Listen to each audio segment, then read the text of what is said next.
Greetings and Guten Tag, gamers. We are now recording in both OBS and Adobe Audition, so that's pretty cool.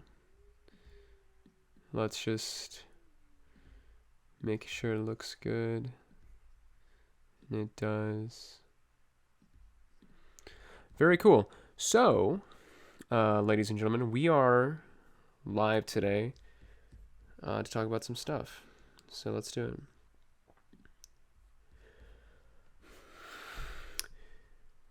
Hello gamers, and welcome to a very special episode of Tales from the Loop. This is Welcome to Gamer Hour. This is a discussion where we'll be talking about the Tales from the Loop RPG, as well as all of the other bonus systems that surround the game, the setting, and the world itself. So, starting up, if this is your first time doing Tales from the Loop, there are a few important things you need to know. One, this game is super accessible. It's super easy to use. You can pick this thing up having pretty much no experience with TTRPGs or tabletop games, and you can play it and you can have a fun time. The rules are very simple. You will only need one type of dice for it, and the rules are so accessible that I believe that this is one of the one of the easiest systems I've ever used. So let's talk about some of the pros and aspects of this game.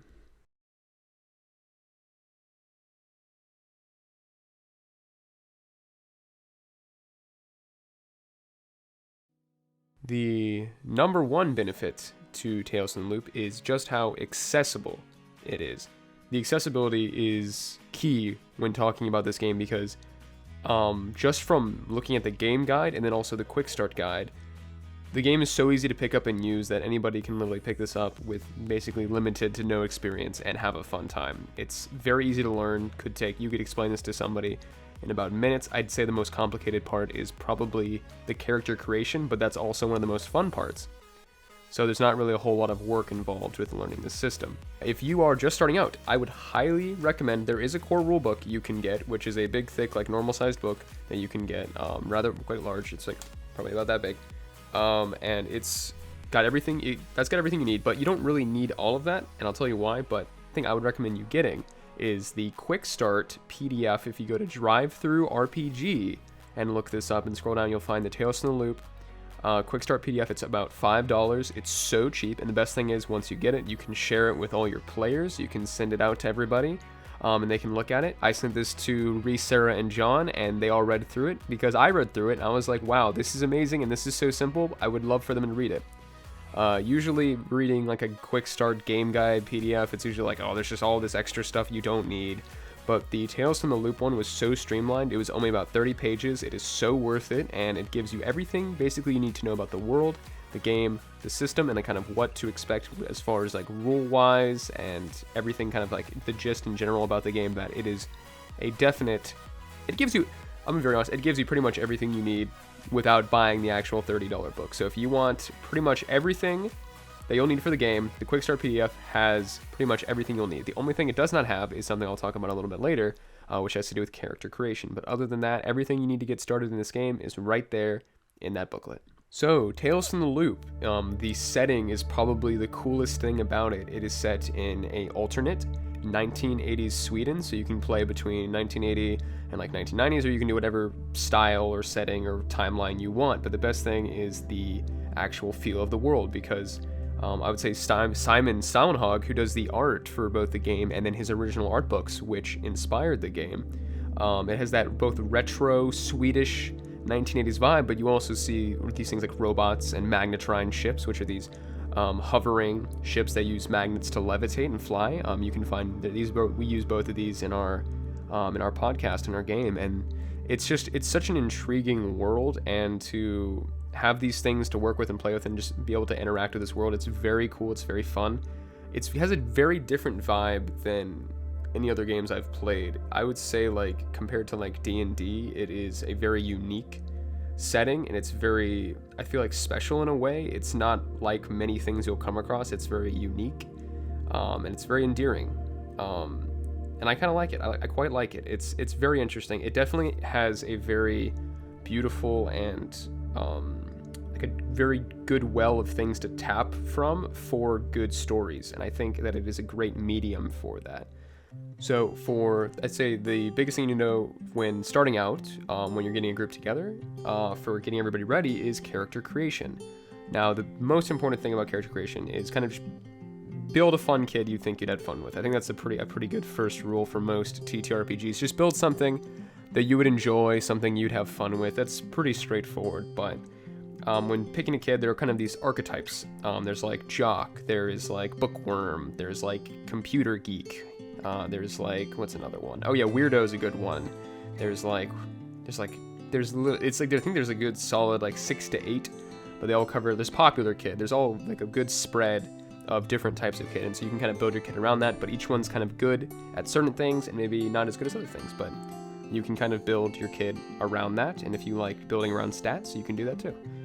There are 4 main attributes in this game, and that is body, mind, heart, and tech. Now, these 4 are the big 4 you're going to use, so the D&D equivalent would be strength, dex, wisdom, constitution, etc., but there's only 4 in this game.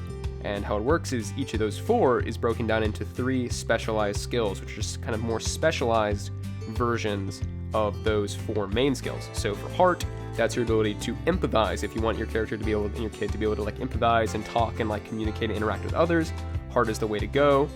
Hildegard in our game is a very heart-built character. The popular kid build worked well for this, so she's able to connect with others, empathize, and kind of learn about people. Then we have what's called body. Body is built for if you want your kid to be very physical and strong. The very good example of this is Wade from our show. He is built for lifting heavy things, running fast. If you want to be good at sneaking, definitely want to put some stat points into body. We'll talk about stat points once we go over the attributes. But the next one is mind. If you want your kid to be very good at investigating mysteries, you like the mystery aspect, and you want to be able to find clues and find secrets maybe and look around, you definitely want to go mind. But if you like building tech, and if you like building cool 1980s tech, our good cool kid Agnes, she loves tinkering on Optimus and building some cool new gadgets. If you want to hack into the mainframe like Jeremy, then you might want to hop on to tinker. That's all the stuff with manipulating technology, building things, like programming and changing like computer programs and stuff. It's all that stuff. So if you want to be a pro gamer hacker in the 1980s, I would highly suggest doing some points into tech.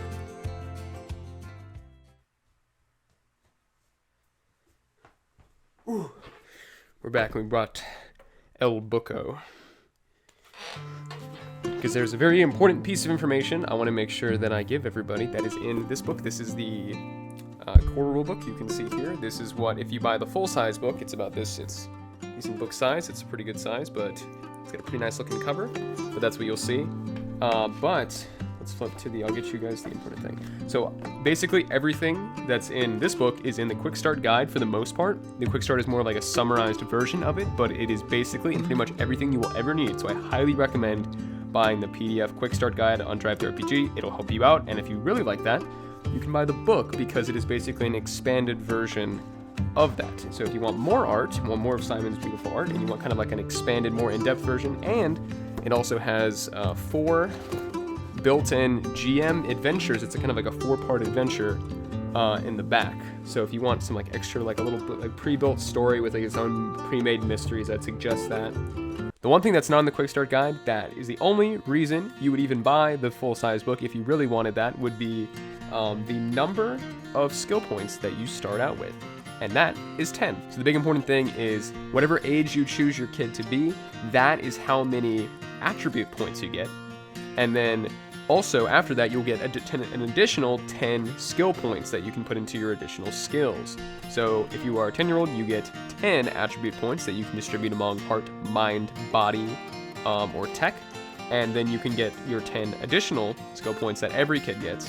That would then go into your more specialized skills. Things like empathize, or investigate, or calculate, or program. These are all the things that the skill points will go into. This is your more specialized skills, like similar to acrobatics, athletics, and nature from D&D. So if you're making a 15-year-old character at the other end of the spectrum, which our wonderful Wade is, you get 15 points to put into attributes, and then you also get your additional 10 skill points, which you can distribute to your skills. I believe the maximum is 3 points that you can start out with putting into any one skill, so you can make sure to kind of distribute those out. They don't want you being too buff right out of the bat, which is very fair, but you will also get stronger and grow as your character and the story goes on. The two important mechanics that are in this game that are kind of built around the main character, your character, are pride and luck points. So how luck points work are that if you are playing a 10-year-old character, you get 5. If you're playing a 15-year-old character, you get 0. How luck works is you can basically use it as a reroll. So it's basically like the equivalent of D&D would be lucky. You basically get to reroll all non-6s and try a thing again. So if you're playing a younger kid, you get more. So if you're playing a 10-year-old, you get 5, and then every age you go up from that, you get 1 less. If you're playing an 11-year-old, you get 4. If you're playing a 12-year-old, you get 3. And if you're playing 15, like our good boy Wade, you get 0. But that also means you get more attribute points to put in at the beginning, so your kid will be probably more likely stronger overall, but they'll have less luck. So that's kind of the balancing act you get to see. So we've got kind of two in the spectrum, but you'll get to kind of choose what kind of direction you want to go, and if you want to go more of a strong out of the bat, or someone with a little bit more technical skill up their alley. And then pride. Pride is basically you get to get a free success on any die roll. It is extremely useful. It's very helpful. It recharges after every session or after every mystery, depending on how your GM does it. But it basically just gives you a free pass on any roll. You get a free success, which is really good and really handy in some situations when you might need to succeed. However, it is tied directly to your characters. The ability is called pride, but it's tied to that for your character, which is whatever drives your character, something your character, or just, it's not your drive, but whatever your character is very proud of. It is something that they pride themselves in. Like for Agnes, it is her ability to take care of herself. For Wade, it's his ability to not get caught when pulling pranks or blowing up things in school bathrooms. For your character, it can be anything, but if you can justify to the GM how this pride would help you in the situation, they may just give you a free success, which can be pretty helpful in some situations. Those are the two main extra mechanics that are kind of a little bit more unique to Tales from the Loop, but I hope you'll check these out. They're very cool, they're very neat, and they can come in quite handy when you're playing in your game. They have come in handy for these kids multiple times, so just keep an eye out for those. So for dice, the main important thing you'll need is I'd recommend between 5 to 8 D6s. This is probably the most amount you need. You're not going to need any other dice, no D20s, D12s, D10s, none of that. All you need D6s, regular 6-sided die. I got some right here. Let me dump these bad boys out. Ooh, very nice. So your regular 6-sided dice, just your normal D6s, 6 sides, and you can get any kind you want, but I'd recommend at least 5 because some of your skills you can get up to, we'll say at least 5 points, so you're going to be rolling a lot of 6s, which is good for you because, as we know for Tales from the Loop rules, you need 1 6 to succeed, so the more dices you have and the more 6s you can roll, the better off you'll be. It'll save you a little bit of time, and it's fun to roll a bunch of 6s at once, I'd say. So as far as what stuff you need to get started, I can highly recommend the Quick Start Guide PDF on DriveThruRPG. I'd say that's probably the one thing you need to get started, in then also having D6s, but you could always roll on your phone if you wanted, but it's fun to roll with physical dice. So get yourself some D6s, pick up the Quick Start Guide on DriveThruRPG for $5. You can just distribute that and share it with all your friends. It's super easy, that's what I did. And then just know the simple extra rule, which is you start out with attribute points equal to your kid's age, and then everybody gets 10 skill points after that to distribute into their skills. That's pretty much everything you know to get started. The world is super cool. I highly recommend you go checking it out, whether you do that through checking out Simon Stollenhag's art. You can look him up. Just type in Simon Stollenhag, or you can type in Free League Tales from the Loop or Tales from the Loop, and you will find pictures of all of their great stuff. The art is beautiful, it's pretty, it sets the stage perfectly for this world and this game that you'll be playing in, and it is very awesome and epic. But I think that's everything I need to talk about. I think that's all the fun stuff about Tales from the Loop. If you have any more questions, or if you have anything you'd like to talk about with Tales from the Loop, please, you can leave a comment down below, or if you're listening on podcast form, you can reach out to us on our Twitter at GamerHourPod, or send us a message on Instagram at gamer_hour_. But we'd love to hear from you. This is my first style video that I'm probably going to put into podcast form too, so if you're listening on YouTube or on your favorite, all the good podcasting platforms, this has been Max, and I'll catch you all back in the loop and on Gamer Hour. So, Thanks for tuning in, and I'll see you guys later. Bye.